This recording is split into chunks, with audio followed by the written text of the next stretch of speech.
All right. Good morning, Mr. Todd Chapman.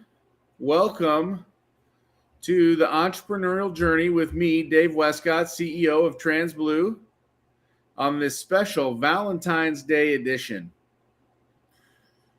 Good morning. Yeah, I feel like they should have hearts on the backgrounds, and little emojis, to come into this with some That's cool that you animation. thought that. I'm glad that you thought that. I was thinking they should have lined me up a female guest for today, but I guess I'm stuck with you. So, You are. Yeah, I won't, I'm not going to go there. Let's just, I'll be your. You can say I'll be sweetheart. your Huckleberry. That's Oh, cool. I'll be your I'm your, Huckleberry. I'm your Huckleberry. That's right. That's right. You can't say I'll be your Valentine, but you can say I'll be your Huckleberry. That's We can right. we can take it back to that is 1992 Tombstone. I don't know. That's right. We Great can movie, by knock the way. we can. Yeah, it's awesome movie. I think it's a Valentine's Day special. I think so. I think I might go home and watch it with Katie tonight. I think that'll be, a special. I think she's itching for that movie, and then maybe Braveheart right after that. There too. Yeah, I love both those movies, by the way. Yeah, But I mean Braveheart awesome. especially. But that's funny because what that's hilarious. The opening scene of Tombstone is this marriage that gets interrupted by the cowboys, and I think both spouses get killed. So Yeah, like, that's a great start of Valentine's Day. No, yeah. but listen, to all the sweethearts out there, both men and women, I wish you a happy Valentine's Day. Thanks. And what more appropriate of a topic than retaining talented people, because that all starts from a place of love. It does. It does. It starts from the heart. I believe this. And so a great segue as I kick back on the couch here this morning and get ready to launch this call. It's really a place from the heart. And one thing that I believe that every employer or boss doesn't necessarily have to be an employer, but every boss, every employer should do is treat your team members as if they were a volunteer. So what does that mean?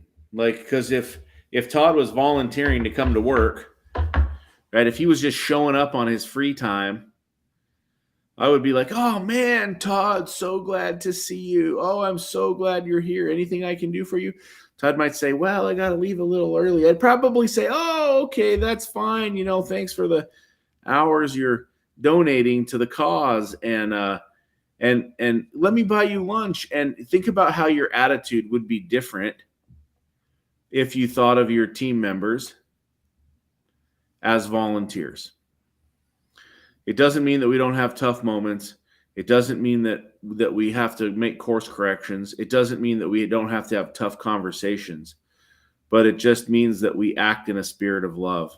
And so that's where I kick this thing off. And I think just interestingly enough, I was talking with another guy who owns a business, and he recently lost an employee, and the employee left and went along the journey, and he was so down and he was so mad at the employee. Oh man, how could that person do this to me? I can't believe it. I've been so good to them. They were like a member of the family. They just left randomly.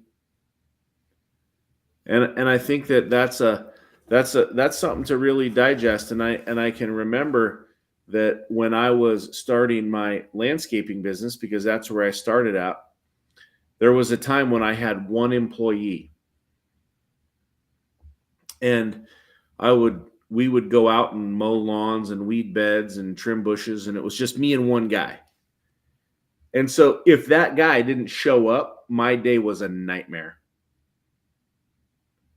I mean, it was horrible. And I can remember one day it was about 105 degrees out, and I had to take care of this yard for this gal by the name of Christy. And Christy lived on a slope that was like this. And Christy had a backyard that was like an acre. I'm not even kidding you. And it had service every 2 weeks. So every 2 weeks you go out and service this property. and it was just a slope of bark with no plants and 10,000 weeds. And so you had to go out there and weed this thing by hand. And she didn't want any spraying or anything cool like that to happen. She just wanted straight weeding. And I remember my employee at the time, his name was Nate. He got wasted drunk the night before and didn't show up for work. And I was out there on that property by myself, and I was just cursing him, so mad. And it was so hot. I was pouring water over my head on the hose, and I had to service that whole place. I only got $45 or something to do it. And I remember that feeling of, oh my gosh, this is horrible. Like, there's no way to run my business. I want to quit. I want to quit my business. I can't do this by myself. And so many times in business, the owner relies on those employees to run their business. And sometimes they can think, I'm going to quit my business. Now, if I would have quit my business back then, I'd never be here today. And so that's why you have to understand your why. But what I learned in that moment was, what did I do wrong? Let's not make it about the employee who didn't show up. Let's make it about what I did. Now, I didn't know anything, but what I knew at that particular point was I could no longer continue to work with that person. I knew that at that particular moment, I needed to hire a reliable person. And so we're going to talk about some of those tips today. We're going to talk about some interviewing. We're going to talk about some personality assessments. Todd's an expert in personality assessments. We're going to talk about some of the experiences that he's had with similar situations, because it's easy to get calloused as an owner or a boss. It's easy to hate employees as an owner or a boss. It's easy to hate the turnover. It's easy to hate the situation. But what I find is that it always comes back to you. You always have to look in the mirror. You always have to assess. And I know I'm talking forever, and I want to get Todd in here too. But I just, as you go, you've got to dial that thing in right, and you've got to look at yourself first, and you've got to decide, what kind of culture are you going to have? What kind of boss are you going to be? And how are you going to treat the people when they come in? And then what's the environment like when they work here? Does it mean that an employee will never lie to you? And if an employee lies to you, do you fire them on the spot? And that's a question that we're going to come back to at the end. If an employee lies to you, do you fire them? And so where I want to just kick this off and get going is I've touched on a bunch of broad topics here, really just kind of shot the gamut on top people. But Todd, any experiences on your end? Todd's been in franchising for 13.243 years. I like to think that he's an expert because he knocked out his 2,000 hours. This is an NBA All-Star we're talking to, so let's just knock it out. Well, thanks for that introduction. I also played in the Final Four, if you talk to Dave, which is awesome. So for all those who know me, know that that may not be true. But no, it's actually not true. I made it up because it sounded really cool, and I was having some fun with it. So it's our ongoing joke that Todd played in the Final Four, and we've got a basketball court down below, and so I want to see him school some people with his Final Four skills. And now I just graduated him to the NBA. If you wait 6 months, he will be playing on the Chicago Bulls with Michael Jordan in 1996. I wish the body still cooperated in the ways that it did when I was in the Final Four. That'd be awesome. I know my leg is cramping right now. Is it? Okay. Yeah. It sucks getting old, but we'll fight through it. Have a great, right? I think you touched on a few different things overall, and I think people is just such a big piece of success, right? And you read all these different business books that are out there, and it all comes back to people, right? And process is part of that, obviously, and we got to focus on profit, and you hear that, but what people is just what drives business. And thinking about in franchising, a lot of times these guys, just like your landscaping business, are starting off with maybe 1 or 2 or 3 employees, right? In their franchise, and as it's in that startup. So, for these entrepreneurs that are out there getting started right now, thinking, okay, right now, a lot of it's their vision and what they're doing. And okay, it's on me as an owner.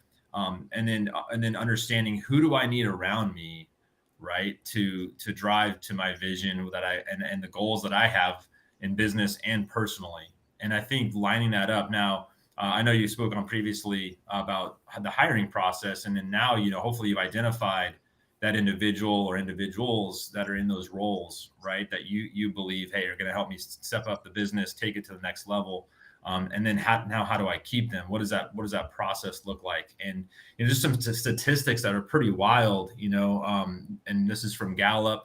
They say the cost of replacing an employee is anywhere from half to 2 times of their salary, depending on the role, right? So you look at just the cost of turnover that's there, and what that means to your business, and not only the actual costs, the loss of production, loss of revenue, right? The time of you as an owner, especially if you have a smaller team, that you are back in the hiring process again, and just the actual cost of advertising and opening that up again for the business. I mean, all that factors in. Another stat, from Gallup, 82% leave voluntarily because of the leadership or management. So to your point, I love that hey, let's look in the mirror as a leader, and what can we learn from that process, right? If someone exits and leaves the business, right? What was our process? And I think it comes down to several things. One, we want, obviously, during the hiring process, a competitive and fair wage, right? But I think pay is only the beginning of that. Let's look at setting those clear expectations now. So do we have the defined role that this individual needs to be coming into? And what does success look like in that role, right? Do we have that clear job description? Do we have that clear path of success so they know, hey, here's how I need to score keep? You mentioned, obviously, I play basketball. And so just in sports, I'm a big sports guy and growing up around it all my life. And so what's the scoreboard for me in that role, right? For those individual employees, what does that look like? And obviously we use a leadership platform here that helps us measure that week to week, so building that job description. And now what are those key indicators for us of measuring that for those employees? So as they're progressing through, how do we continue to make sure that they're hitting their metrics, their goals, and that we're meeting with them regularly to show them, hey, are you on the path to success? And then if we feel like they're not, this gets into the more of the training aspect, right? How do we continue to build and develop them? And one piece of it is with people, I think, is aligning their personal goals to the business goals, right? And we want to do business with people we like, and that culture alignment. And hopefully we've identified that through the recruiting process, that, hey, this is a good cultural fit for who we are. We us hired a culture. And if that's the case, now let's make sure there's competency in that role and that experience is there too. But now how do we measure that, right? And so I think, it comes down to that competitive nature of wage, setting clear expectations, cultural alignment, and then what's our training processes? What's our onboarding? So it starts at that day one, right? It starts with that onboarding process of when I come in, I may have all these things as an employee. I'm excited, I'm a little nervous, right? All these different emotions coming in that first day. One thing we focus on, obviously, is how do we have that incredible customer experience for clients? The big thing, though, how do we have an incredible experience for the employees? What's that incredible employee experience look like for people on that first day? What do they feel and what do they know? And their mind might be in different places, right? It could be just simple as like, hey, where do I even use the restroom? When's lunch? Some of these things in their mind that we're thinking as leaders sometimes, obviously in the business side, which is necessary, but they may just be in a role of like just some of the simple things. So what's that onboarding process look like when they come into the culture and entering into that role, right? And it may be different depending on where you are in your business. It may just be you and that's your first employee, or it could be, hey, you've grown it to 50, 100 people and you have a different process at that point. But again, I think it starts with culture. And as we dive into the personality assessment, obviously you mentioned, hey, we use a personality assessment here called Culture Index. And I know there's many out there. I found this is one that I've worked with for about 8 years now. And it's a great one. I'm a believer in it. There's others out there. But if it comes down to people, everyone's natural behavioral traits are unique. I believe every individual is created a certain way, right? Naturally and then experientially. I'm not going to get here the deep discussion about nature versus nurture, but we have developed, and most child psychologists will say by the time you're 13 or 14 years old, you've developed who you are, right? On Valentine's Day, there may be aspects of my wife and I that she's like, oh man, I wish I could change that, or we can change it. But listen, you're not going to change that individual, So part of that is obviously understanding what motivates you, who you are, and then how does that role that you've defined, hopefully clearly, fit with their natural tendencies, their natural behavioral traits. And the fact is, depending on the task, and this is something that Culture Index does a great job of, is identifying your modification, right? And depending on the task that you're performing, you may or may not be modifying your behavior. And I'll give you an example.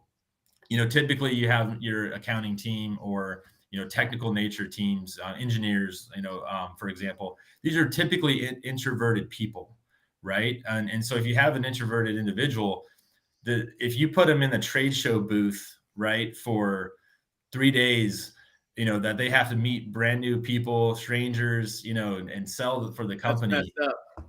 Yeah, that they're going to come out looking like they were on drugs for a few days, right? Like, I mean, they're just going to be burning out. And I think burnout is a huge factor in today's work environment that you need to be aware of. And I know Culture Index, one big thing for them is that they look at, okay, what's the modifications based on the tasks that these individuals are naturally, obviously built for, and how do those mold, right? Because the fact remains is we all have a length of rope, right? And I'll give kudos to you. I mean, I know you've taken it, and our advisor would say that you have one of the highest, what they call energy units, and all that means is your stamina, and you have the ability, obviously, to modify yourself longer than the average person, right? And everyone has a certain level of that. So we all have a length of rope every day or within the role that we have. Now, depending on the task that we're performing, that burn rate on that rope goes at certain speeds. And that may be quick or maybe fast, depending on the task that we're performing.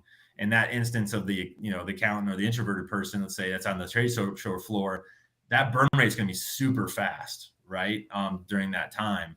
And they're gonna burn out pretty quickly. And that's not something that they want to be for the long haul. So I think for us is measuring that and how do those two mix together that we can assure not only a productive individual in that role, but also the length of time that they can be involved in that role or tour of duty, as we call it, right, as part of the company. So I'm a big believer in utilizing personality assessments in the hiring process, but also now even after on the onboarding and continuing to develop them and retrain them, like, hey, what does that look like? And as an owner, I think it's key, especially if you have a small team, because to your point, if Nate leaves and all of a sudden it's just that puts you in a tough spot as an owner. So let's make sure we're spending time on and investing in something like this and just understanding the people and what makes them tick. How are they motivated, right? And as in sports, if you're the coach, you can probably be really hard on one person, right? And they that motivates them, right? That gets them going because you challenge them, and that's the way you motivate that individual.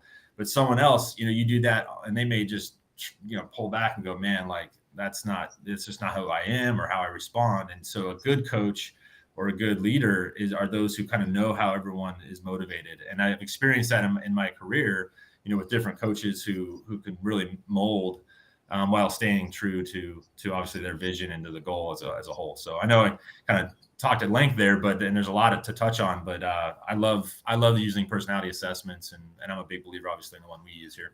Yeah, you are a big believer. And Brandon, what's Brandon's last name? Brandon Moxham. Brandon Moxham. Let's give a shout out to Brandon Moxham. If you're looking for a Culture Index implementer, hit up Brandon Moxham at cultureindex.com. Ralph threw it into the chat. He's the man behind the scenes. He's the Alfred to our Batman, right? He's the one. Yeah, he's the Yoda, I guess you could say. That's right. He's the one who makes it all happen.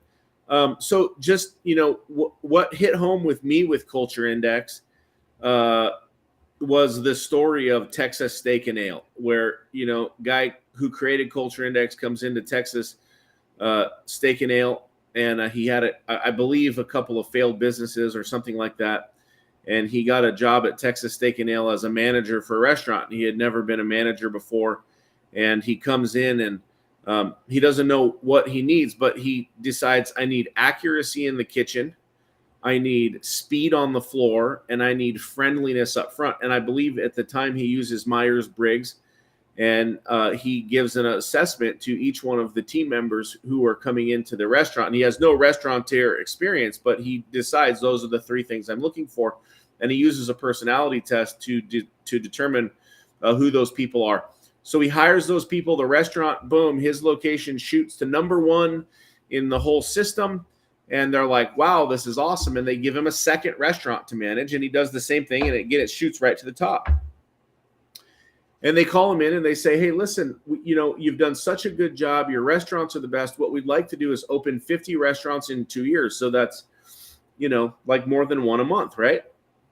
And so he's sitting there and he's like, okay, how am I going to do this? And, he launches these restaurants, and every one of the restaurants that they launch ends up being super successful. They just crush it.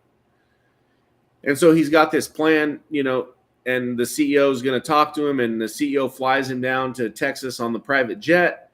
And he's ready to just like make this pitch like, hey, I want to be part owner of this, establishment. I want some ownership to it. Right. I've done such an amazing job. And so he comes in and he pitches it, and the owner, turns him down. And the owner also says, hey, how did you get these restaurants to be so profitable? And he said, well, I didn't interview anybody. And he says, what do you mean? And I might be butchering the story a little bit, but he says, what do you mean by that? He said, all I did was utilize personality assessments to determine who was going to work in the locations. And he's like, wait a minute. He's like, you're telling me you didn't interview anybody? This is crazy. You're running my restaurants without interviewing anybody? And he says, yeah, because everything I need is within the personality assessment. I can actually hire. And how was I going to hire all those staffs for all of those restaurants opening 1 a month in many different locations? Like, there's no feasible way to do it. And for me, that's what hit home with the personality assessment. And so, like Brandon, the cool thing is, like, Todd's an expert in it. And I can say, hey, Todd, what do you think about this guy? But the cool thing is you get a personality assessment, and then you can talk to your Brandon or whoever that is, your implementer or whatever they call him over there. You can talk to him and he'll tell you, hey, these are things to watch out for. These are, things where he's going to be successful. This is where this person's going to fail. And it can really give you those tips to straight line and, really understand your employee and if they're right for the position. And so Todd was a big proponent of this, and he brought this to our business, this culture index. And so we've adopted it as a good tool for us. And it's one of the first tools that we really work on, in this business. And what is the success rate, Todd? What is the, if it's right, how many percent of the time? 90% of the time, 80% of the time? What is it right? What is their validity is 0.91. So 91% accuracy on the assessment, right? Because there's other ones out there, but I think the main thing you hit on was utilizing the consultant. And I appreciate, hey, I've actually had many years with this. I've been trained up through their training, which is one thing they do, I think, is big is, there's other assessments out there. There's many of them, right? And they're all good in their own respect, right?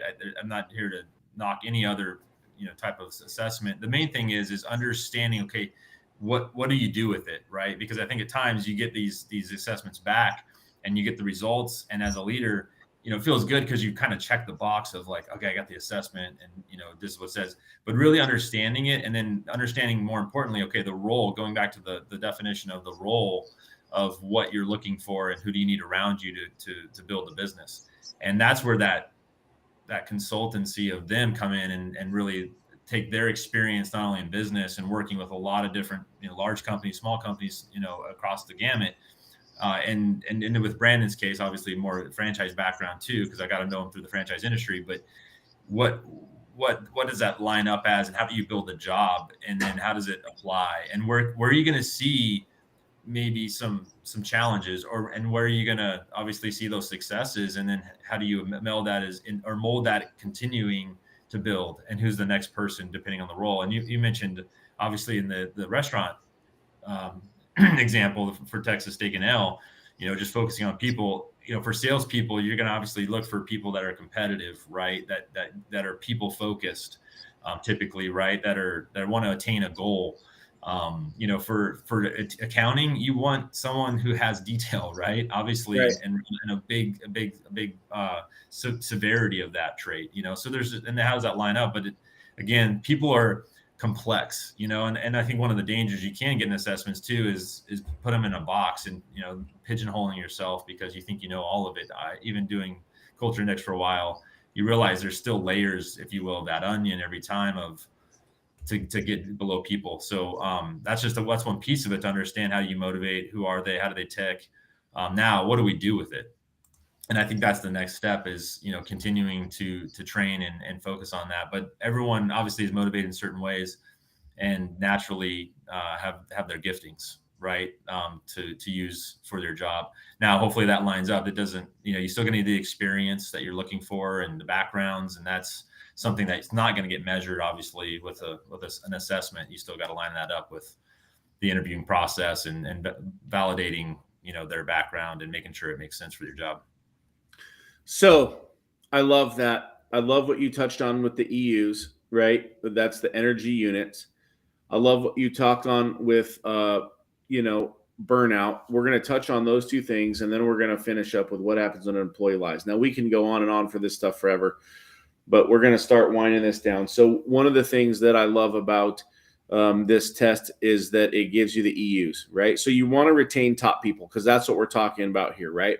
So the way to retain top people, and let's just give a rundown, is one, we want to set the expectation with those people up front so they know what they're getting into. That means give them a tour of the office before they ever come on board. Give them the expectations of what their job is before they ever come on board.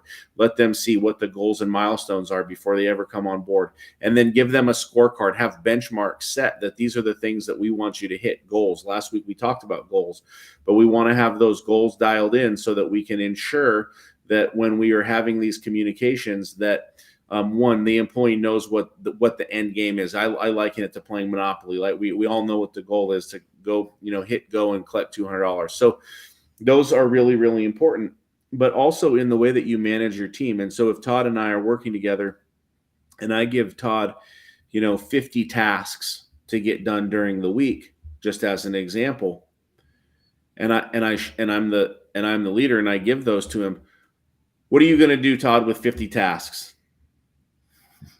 Well, depending on what it is, I mean, try to prioritize. Okay, which ones are the most important? Try to prioritize. Yeah. In your mind, what's important? And so one of the things I think is important is that, one, we don't want to be micromanagers. So we want Todd to create his own list of tasks. And then what happens when we finish a task? We cross it off the list. What happens when you finish your honey to-do list on Saturday afternoon and the wife is happy? It's a good Valentine's Day. It's a good Valentine's Day, right? Victory, right? When you complete a task, you feel awesome about yourself. You do, like, no doubt about it. Like when I complete my task list for the day, I'm like, yes, I rocked it, right? And I love that. And so the key to, in my mind, to retaining top talent is to manage burnout. That this solves the quiet quitting problem, because if a team member has 4 or 5 tasks and not more than that in any given day, and they are obtainable and closable tasks that they can complete, it doesn't mean that they completed the whole project. It just means they completed the tasks for the day. If we can ensure that they complete the tasks for the day, they're going to have that sense of euphoria.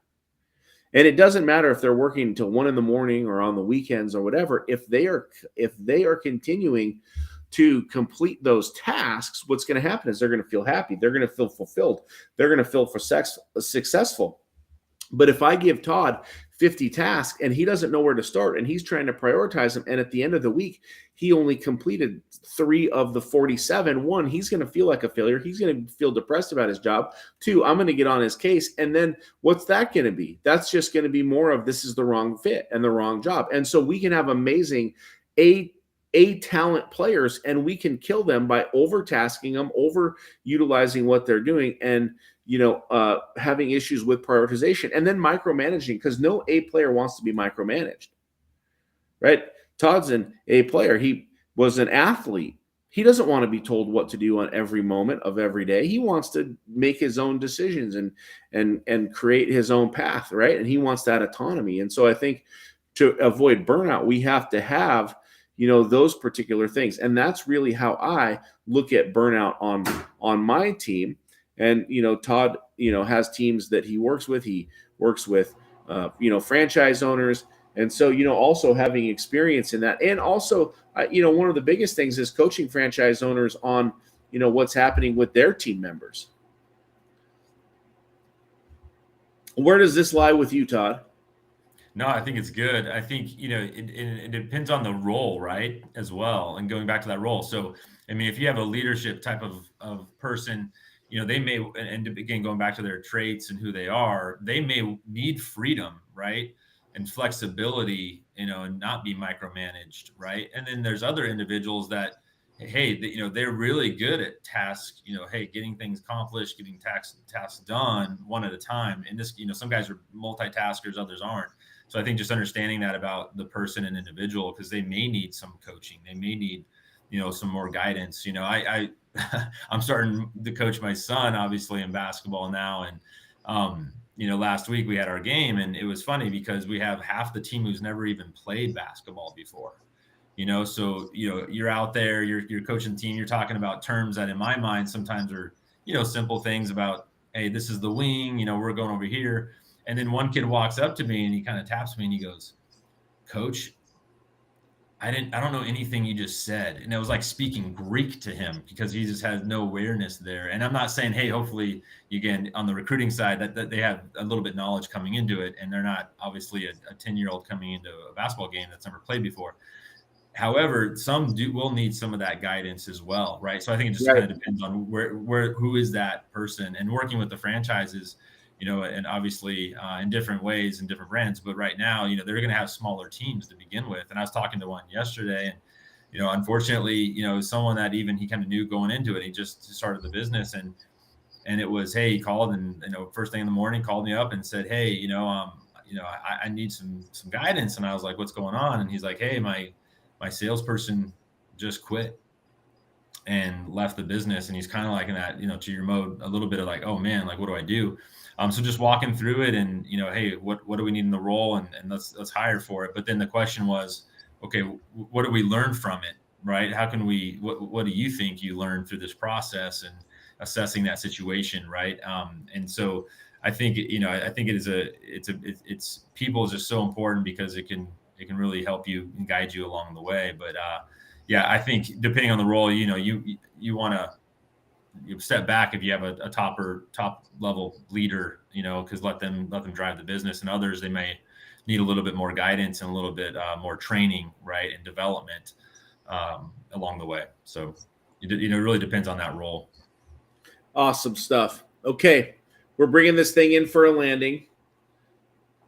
Todd's the boss, hypothetical. Employee lies to him. Do you let him go, or do you keep him on board? You don't get to know what the lie is. Okay, I was going to say, this isn't a situational. Otherwise, we'll be there forever. What's your first gut reaction? Well, gut reaction. The first gut reaction is like, you're probably dealing with, as a leader, a little bit of anger, and going, why would they, I can't believe they lied to it. It's breaking your trust. And can I ever really trust them? Right. And then but I do think you confront it and go to them right away and understand, the situation. Obviously it can vary, not to say that, but I think you're in business long enough. I think, employees will lie, right. And people will lie to you. It's really, what's the motivation, right? What was it, protecting themselves? Was it embarrassed for something they didn't do? Or, what's digging the deep beneath that, what's the lie about? I think that's the first thing. And I think one thing Jim Collins talks about, and is good to great author and other books, but one thing he mentions is just confront the brutal facts. And that's a brutal fact if you come to find out, it sounds contradictory, but the fact of them lying, right? And then confronting that right away and getting in that. And then depending on the severity, obviously you make the decision as a leader, and go that route, because can you ever trust them? And I guess that's just really, it's kind of without knowing the situation. I guess first you Yeah. just got to confront it. You got to hit it head on, and then address it. And depending on the response, make the determination at that point. My feeling is always gut feeling. If you asked me, I would always say, I'm going to fire him right away. Can't have any liars. But that's the wrong way to look at it, right? And most lies are told because of fear. And so it comes back to your culture. What kind of culture have you created? What kind of culture do you have? A lot of times you're being lied to because of the culture that you created. So you need to recreate the narrative. It's just like at the beginning when we talked about look at yourself and look at what you've built. Look at how you're interacting. Why are those people leaving, right? So what we want to do is we want to understand what kind of culture that we've created. And then I just did some quick Google searching because Google is right about everything that it says, and I believe all of Google. But just for fun, I did a little bit of Googling, and it said that in a recent survey, 79% of respondents told 2 lies per day, right? And so that means that 3 out of every 4 people may tell a lie. If I continue to go down, I'll find that, another university found the same thing. And if I go to, CBS News, it says the average American tells 4 lies per day. 90% of them are white lies, is what they say. So one of the things that I think in what we have to do with is that, one, we want to create a culture of trust. We want to create a culture where mistakes are okay. It's okay to make a mistake. We're going to have a coaching moment and we're going to work to make it better. That removes the need for the lie to be told. Okay. So what we want to do is we want to look at it and we want to just assess, very similar to what Todd said. We want to assess the situation. We want to keep emotion out of it. And we want to make sure that we do it right. Is it right or wrong? People are going to tell lies. People are going to give myth truths, whether it's a employee, a client, a subcontractor. It's just what happens. And a lot of time, like I said, because of, really doing that. And don't embarrass people, right? Like if they did it behind closed doors, bring it out. Don't make them feel ashamed. Address the situation and you'll find that it doesn't happen again. And so that's really the way that I handle it. Of course, the gut is always like, oh, I'm going to let them go. But, tell me a time in your life when you've never told a lie, right? At some point, everybody has told a lie about something, whether big or small. It doesn't matter. You as the business owner, you need to look at the offense and see, how large and how big it is. And if it's correctable or not. But that's the way that I look at handling those. So very similar with Todd. As we bring this thing in for thoughts on that, Todd? No, I think that's great. I think, going back to the open and honesty, right? Did you build that culture that as a leader, as a manager, where your direct reports or your employees can come to you and feel open? Not to say that they may still, 100% not going to tell the truth, obviously, or will tell the truth all the time, but do they feel comfortable enough? And have you created that culture of openness and honesty and trust, and where they can share that in a meeting or share that individually with you and be open? I think that's where you have something special. And they'll go to fight for you, obviously, as a leader, now again, assessing what it is, right? Because, some things are a lot bigger than others. Yeah. And these are just our personal opinions. You got to do what you feel is right for your business. So let's just wrap this up here. So how to retain top talent: pay fair wages, set the expectations, don't micromanage, manage burnout, and do that through task management. Ensure that they are accomplishing the tasks set out for the day, whether they're a large amount of tasks or small amount of tasks. Use a personality assessment to gauge whether they're the right or wrong person for the job. And then create agenda and make sure that you know what you're working on with each one of your team members every single day. These are the ways that I believe that you manage your top talent. Todd, any final thoughts? Yeah, it's all good. And I just think, we didn't really touch on it, but, how do you measure that performance, right? Are we meeting regularly on that cadence Right, every week? Yep. Weekly meetings with your staff, right? And then lining those goals and then aligning those their personal goals, so we didn't touch much about it because of time, but what's that development path look like for them? Because I think for top talent, a lot of guys want to see a path, that they can grow within the role, and show that. So how do you align? Hey, what do you want? And some guys aren't going to want it. I talked in the landscape industry, there's gardeners that want to be gardeners for 20 years and they love it. They love not having the responsibility. Others want to elevate and escalate into future leadership roles. So what do they want? and then how do you align that with your business goals? So good stuff overall. Awesome call. If you enjoyed this, give it a like, give it a share. Thank you very much. We appreciate that. I'm Dave Wescott, CEO of TransBlue. This is Todd Chapman, Vice President of Franchise here at TransBlue. And give us a follow on LinkedIn. Give me a follow on Facebook. Hit me up on Instagram. Wherever it is that you are hanging out socially, give me a look. Give me a follow. Love to have you join in. And if you love the content, again, share it. Todd, thank you so much for being on the call. It was a pleasure chatting with you this afternoon. Likewise. Thanks for having me, Dave. Have a great day, guys. Happy Valentine's. Happy Valentine's.